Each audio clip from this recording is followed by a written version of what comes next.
Every year, the Association for Logic, Language, and Information, which is also known as FoLLI, awards the E.W. Beth Dissertation Prize for outstanding doctoral dissertations in the area of logic, language, and information. And right now, the call for nominations is open, and we're interested in getting nominations for excellent theses to consider. So some questions we thought it would be good to talk about are things like what makes a good candidate for the Beth Prize? If you have a good candidate in mind, if you're a thesis supervisor, what do they have to present? What does the nomination involve? And what is the prize and what does it mean to the person who might be nominated and eventually awarded or be a finalist? And I'm here today. My name is Louise McNally. I'm a member of the FoLLI board. I'm also a professor at Pompeu Fabra University in Barcelona. And I'm here with three people who are going to help me answer these questions. So first we have Mehrnoosh Sadrzadeh, who is a professor in computer science at University College London. And she is the chair of the Beth Prize Committee this year. We have Maria Aloni, who is a professor at the Institute for Logic, Language, and Information at the University of Amsterdam. She is also on the committee this year, and she actually won the Beth Prize in 2002. And then we have Guy Emerson, who is a postdoctoral researcher in computer science at the University of Cambridge, also a member of the Beth Prize Committee this year and was a finalist for the prize in 2019. So let's start first with E.W. Beth, Everett Beth. Mehrnoosh, can you tell us a little bit about him and what he did and maybe how that's related to the type of dissertations that are good candidates? With pleasure. So very happy to be here. And a few words about Beth. So Everett Willem Beth was a 20th century Dutch mathematician, logician, and philosopher. And he was a very interdisciplinary scientist, studied mathematics and physics, as well as philosophy and psychology in university. So this is in the University of Utrecht, where FoLLI will be organized this year. So FoLLI will be held part online, part on site, organized by University of Utrecht. And Beth contributed to many different areas of logic, foundations of mathematics and philosophy, but notably to the notion of definability in logic. And he was one of the founders of the possible world semantics, which are widely used in many different areas of logic and natural language, as we all know. So you mentioned FoLLI. So FoLLI, just for anybody who might not know this, is the European Summer School in Logic, Language, and Information. And in the past, if I'm not mistaken, the winner of the Beth Prize has presented their work at FoLLI. Is that also going to be the case this year, or? Yes, in fact, this year we will have at least 3 presentations because last year we had 2 winners and there was no FoLLI last year because of the obvious reasons. And so these 2 people they'll get their award basically in the FoLLI in 2021. And then there will be the winner or winners of 2021 itself themselves. So they who will present their award to. I'm not sure if the winners will present their thesis, but there will definitely be a lauditio read for them.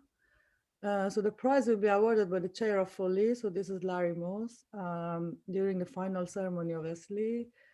And then basically, I will say, I will talk about the winners and the thesis, highlighting the contributions and why the award was given to them.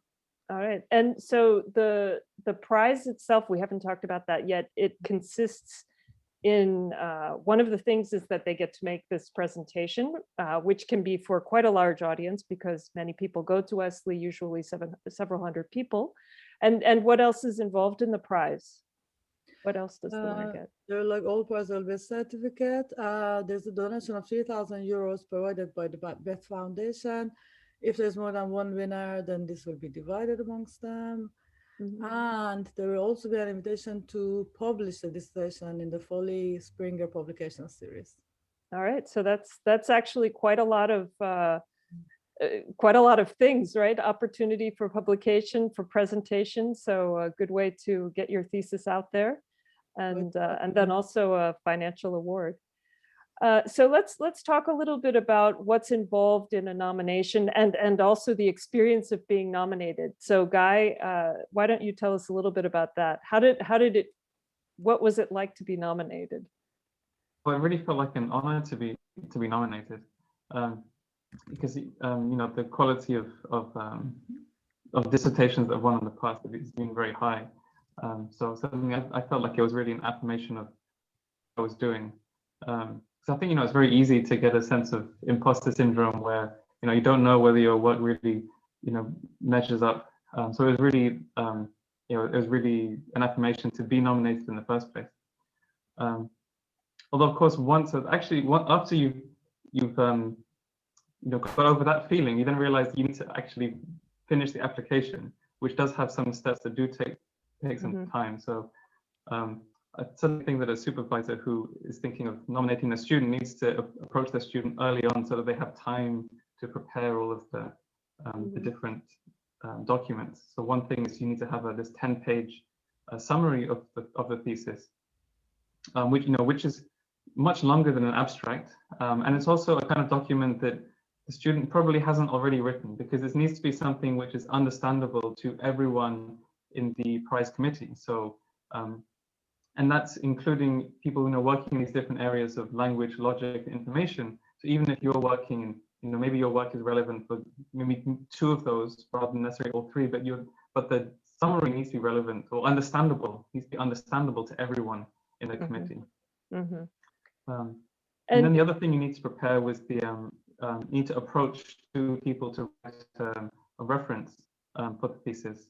And so it takes some time firstly to decide who you might want to approach, and then also to obviously give them enough time to write that letter. So yeah, so talking about this brings up maybe something that we could say a bit more about. So the dissertation area is logic, language, and information. But exactly what are the kind of the combinations that one finds, or what maybe Mehrnoosh, you could tell us a little bit more about what the sort of range of variation is, how the committee works and so forth. Yeah, sure. So any thesis in any topic in the broad remit of FoLLI, so any excellent thesis in the topics that FoLLI covers, so logic, language, information, and computation, will be considered. And Everett Best's work was highly interdisciplinary, so we would like to encourage interdisciplinary theses in these areas. And it's worth to bear in mind that the committee will be divided based on their expertise into 3 categories: logic and language, language and computation, and logic and computation. So when you are submitting your dissertation, you also have to put your dissertation in one of these 3 groups. So it's nice to bear that in mind. Okay. So Guy, you brought up the 10-page abstract that the student has to write, but then there also have to be these letters or expressions of support which come from the supervisor and 2 other people. So maybe Maria, you can tell us a little bit from the perspective of somebody who has to evaluate different applications. What are some things that are interesting to keep in mind for someone who's writing a letter? So thank you. Yes, as a member of the committee, I mostly appreciate letters that are short, not very long, but that mostly highlight the strength of the thesis, in particular for people that are not specialists in the area of the thesis. Indeed, so you have to keep in mind that you're writing these letters for a group from different disciplines, and that also don't have much time. And I like to get an idea of what is the strength and the novelty and the originality and the contribution of the thesis in a few lines. All right. And since we mentioned that you had won the Beth Prize in 2002. Tell us a little bit about what it meant to you as Yeah, so yeah, I was nominated. I received the prize in 2002. So my situation was a bit unusual because I submitted my dissertation, and a few weeks later, I delivered my first child. So in a few days, I went from proving a completeness theorem to delivering a baby. It was a hard time, fantastic. However, professionally challenging. So I was unemployed. I didn't have time or energy to publish, to work on my CV, to apply for jobs. And thus I didn't know what I wanted. I was clueless. And being nominated and then winning the Beth Prize really gave me the extra confidence and energy both I needed to eventually decide to pursue an academic career. And so I'm still extremely, very, very grateful to my two supervisors, Irun Hun and Paul Decker, because they decided to nominate me. And I would like to recommend all supervisors to consider at least nominate their students, because it can make a difference. Yeah, we've seen, definitely both from what both of you have said, but also thinking about the fact that the prize involves a publication, that it involves the opportunity to present one's work at FoLLI, which is a very big forum. Definitely something that advisors should keep in mind. And it's one of the both longest standing, I think, prizes in this area. It's kind of a unique prize and has now quite a long tradition. So for those of you who want more details, the call is out. It's been published on various mailing lists, and it's also available on the FoLLI webpage. So to remind everyone again, that's www.folli.info.